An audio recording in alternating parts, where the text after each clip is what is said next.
एक विचित्र घटना सध्या समोर येत आहे। पोलीस भरतीची प्रक्रिया सुरू होती, यात एक गरोदर महिला देखील आली होती। विशेष म्हणजे तिने धावण्याच्या चाचणीत भाग घेतला आणि ती पुढे धावत होती, परंतु ती मध्येच थांबली।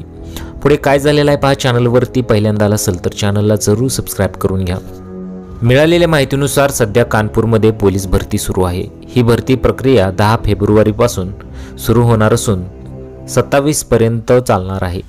काही स्त्री पुरुष उमेदवारांनी दिलेल्या तारखेऐवजी आणखी काही वेळ मागितला आहे। यापैकी 2 महिला उमेदवारांचे अर्ज सर्वात वेगळे आहेत। एक महिला उमेदवार 4 महिन्यांची गरोदर आहे, तर दुसरीने काही काळापूर्वीच मुलाला जन्म दिला आहे। या दोघींनी भरतीसाठी वेळ मागितला आहे। विशेष म्हणजे पोलीस भरतीचे अर्ज खूप पूर्वी भरण्यात आले होते, पण भरती प्रक्रिया सुरू झाली तेव्हा बहुतांश महिला उमेदवारांचे लग्न झाले, तर काही गरोदर राहिल्या। त्यापैकी या 2 महिला उमेदवारांनी लेखी व कागदपत्र चाचणी भाग घेतला होता। मात्र जेव्हा धावण्याची वेळ आली तेव्हा अडचण आली। 4 महिन्यांची गरोदर महिला धावायला लागली, पण धावू शकली नाही। तिने मैदानी चाचणीसाठी काही महिन्यांचा वेळ मागितला असून तिची मागणी मान्य झाली आहे।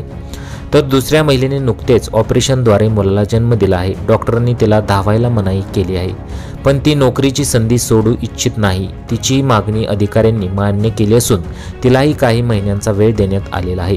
याशिवाय काही उमेदवारांनी शेवटच्या दिवशी चाचणी घेण्याची मागणी केली असून त्यांची मागणीही मंजूर झालेली आहे।